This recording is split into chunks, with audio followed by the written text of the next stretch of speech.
بسم اللہ الرحمن الرحیم۔ السلام علیکم، آپ دیکھ رہے ہیں الف نیوز اور میں ہوں آپ کے ساتھ ماجد علی۔ شامل کرتے ہیں آج کی آن لائن ہیڈ لائنز۔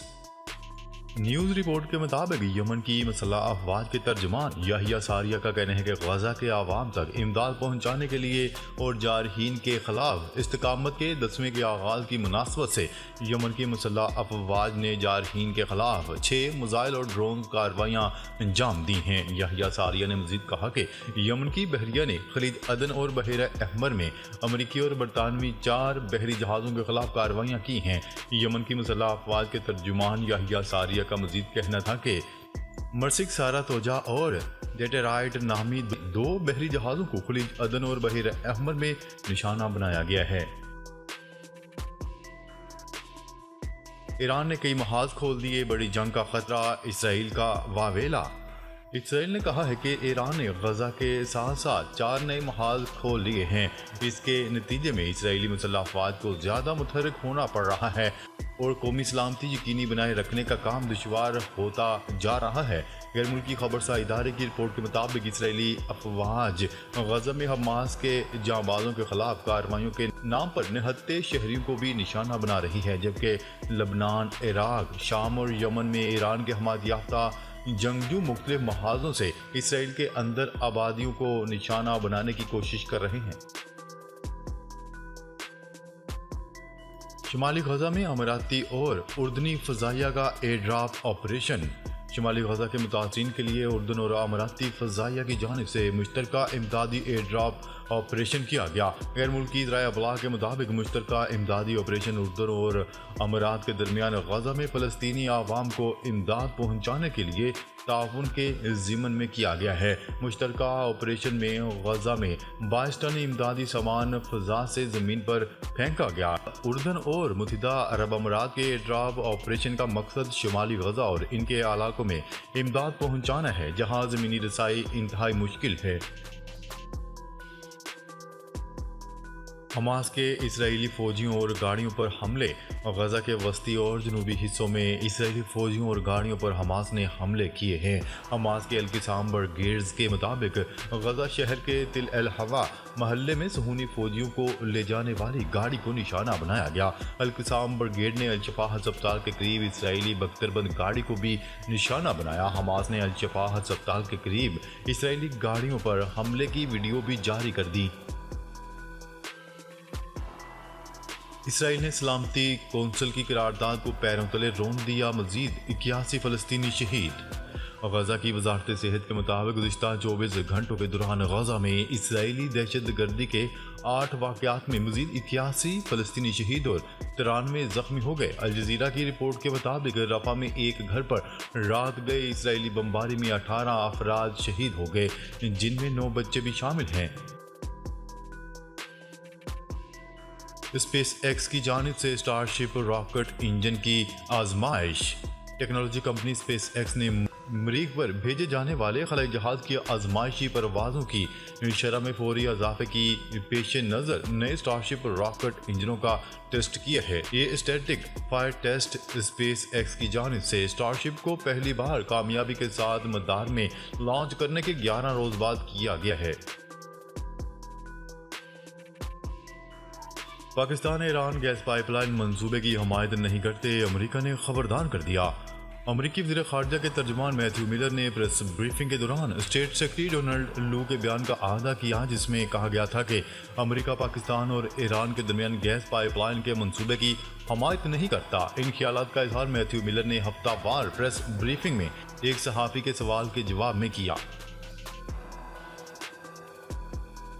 وزیراعظم کی زیر صدارت سیکیورٹی صورتحال پر اہم اجلاس، آرمی چیف کی بھی شرکت۔ وزیراعظم شہباز شریف نے کہا ہے کہ چینی باشندوں کی ہلاکت کے وحشیانہ افعال کے مرتکب افراد کو جلد انصاف کے کٹہرے میں لایا جائے گا۔ آرمی چیف نے کہا کہ ہم دہشت گردی سے اس وقت تک لڑیں گے جب تک پاکستانی عوام اور ہمارے مہمانوں پر بری نظر ڈالنے والے ہر دہشت گرد کا خاتمہ نہیں ہو جاتا۔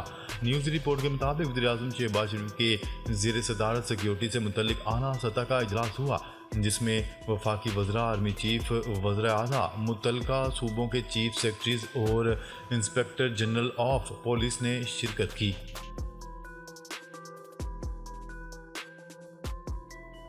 برطانیہ میں کسان اپنے مطالبات کے حق میں سڑکوں پر نکل آئے۔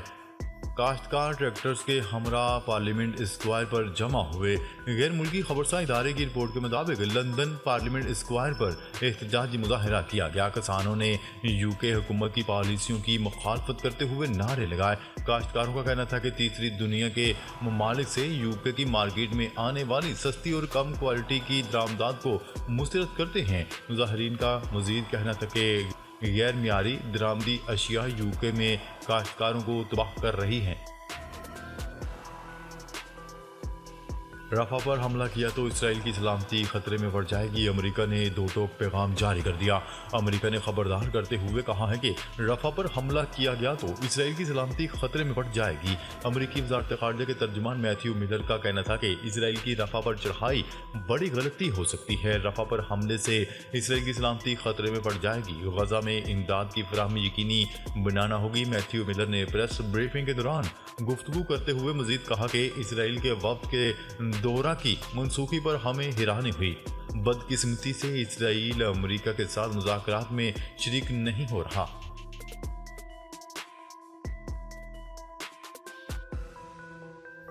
امریکی ریاست فلوریڈا میں 14 سال سے کم عمر بچوں کے فیس بک پیجز بنانے پر پابندی کا قانون منظور کر لیا گیا۔ غیر ملکی خبرساں ایجنسی کی رپورٹ کے مطابق امریکی ریاست فلوریڈا میں بچوں کے سوشل میڈیا کے استعمال کو محدود کرنے کا بل منظور کر لیا گیا ہے، جس کے بعد 14 سال سے کم عمر بچے فیس بک پر پیجز نہیں بنا سکیں گے۔ امریکی عدالت کی جانب سے ڈونلڈ ٹرمپ کو بڑا ریلیف مل گیا۔ سابق امریکی صدر ڈونلڈ ٹرمپ کو عدالت کی جانب سے فراڈ کیس میں بڑا ریلیف مل گیا۔ غیر ملکی میڈیا کی رپورٹس کے مطابق فراڈ کیس میں سابق امریکی صدر ڈونلڈ ٹرمپ کو ریلیف دیتے ہوئے عدالت نے 464 ملین کے بجائے $175 ملین جرمانہ ادا کرنے کا حکم جاری کر دیا۔ تھائی لینڈ کی پارلیمنٹ کے ایوان زیریں میں ہم جنس شادیوں کا بل بھاری اکثریت سے منظور۔ نیوز رپورٹ کے مطابق تھائی لینڈ کی پارلیمنٹ ہم جنس شادی کا بل ایوان زیریں میں 10 کے مقابلے میں 339 ووٹوں سے منظور ہوا۔ حالانکہ بادشاہ کی توثیق سے پہلے اسے سینٹ سے منظور ہونا ضروری ہے اور پھر اسے رائل گزٹ میں شائع کیا جائے گا۔ واضح ہے کہ پورے ایشیا میں صرف تائیوان اور نیپال ہی ہم جنس شادیوں کو قانونی طور پر تسلیم کیا جاتا ہے۔ امریکہ میں دودھ دینے والی گائیں برڈ فلو کا شکار۔ امریکہ میں پہلی مرتبہ دودھ دینے والی گائیں برڈ فلو کا شکار ہو گئیں۔ امریکی محکمہ زراعت نے پیر 25 مارچ کو 3 ریاستوں ٹیکساس، کینساس اور نیو میکسیکو میں دودھ دینے والی بھینسوں میں برڈ فلو کی موجودگی کی تصدیق کی ہے۔ برطانوی اخبار کی رپورٹ کے مطابق ریاست کینساس اور ٹیکساس میں گائیں سے حاصل کیے گئے دودھ کا ٹیسٹ کیا گیا، جس کی رپورٹ میں برڈ فلو کی موجودگی کی تصدیق ہوئی ہے۔ مولانا فضل الرحمان کا ضمنی انتخابات کے بائیکاٹ اور تحریک چلانے کا اعلان۔ جے یو ایف اے کے سربراہ مولانا فضل الرحمان نے اپنے ایک بیان میں کہا کہ جے یو آئی نے 8 فروری کے انتخابی نتائج مسترد کر دیے ہیں اور عوامی اسمبلی کے نام سے 25 اپریل کو پشین بلوچستان میں پہلا جلسہ ہوگا۔ انہوں نے کہا ہے کہ کراچی سندھ میں 2 مئی، پشاور خیبر پختونخوا میں 9 مئی کو جلسہ ہوگا، جبکہ پشاور جلسے کے بعد لاہور جلسے کی تاریخوں کا بھی اعلان کیا جائے گا۔ بالٹیمور بحری جہاز ٹکرانے سے پل گرنے کے نتیجے میں لاپتہ 6 افراد کی لاشیں برآمد۔ امریکی شہر بالٹیمور میں کارگو بحری جہاز کے ٹکرانے سے پل گرنے کے نتیجے میں لاپتہ افراد کی لاشیں مل گئیں۔ حکام کا کہنا ہے کہ فرانسس اسکاٹ پل سے ٹکرانے سے پہلے بحری جہاز کی بجلی بند ہو گئی تھی۔ حادثے کے وقت پل پر کام کرنے والے 6 ورکرز کو مردہ تصور کر لیا گیا تھا۔ حکام کے مطابق ناگاپور کے پرچم والا ڈالی کارگو شپ بالٹیمور کی بندرگاہ سے کولمبو جا رہا تھا۔ پاکستانی سفیر احمد فاروق کی سعودی ولی عہد شہزادہ محمد بن سلمان سے ملاقات، سفارتی اسناد پیش۔ سعودی عرب میں پاکستانی سفیر احمد فاروق نے سعودی ولی عہد سے ملاقات کر کے سفارتی اسناد پیش کر دیں۔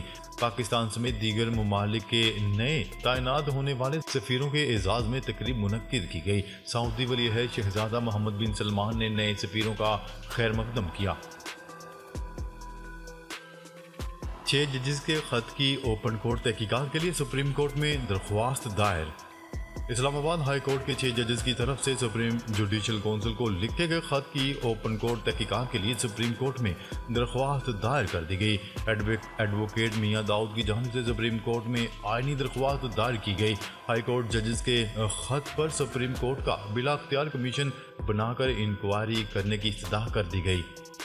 ناظرین، اب تک کے لیے اتنا ہی۔ مزید خبریں لے کر بہت جلد آپ کی خدمت میں حاضر ہوں گے۔ تب تک کے لیے اپنا خیال رکھیے گا۔ اللہ نگہبان۔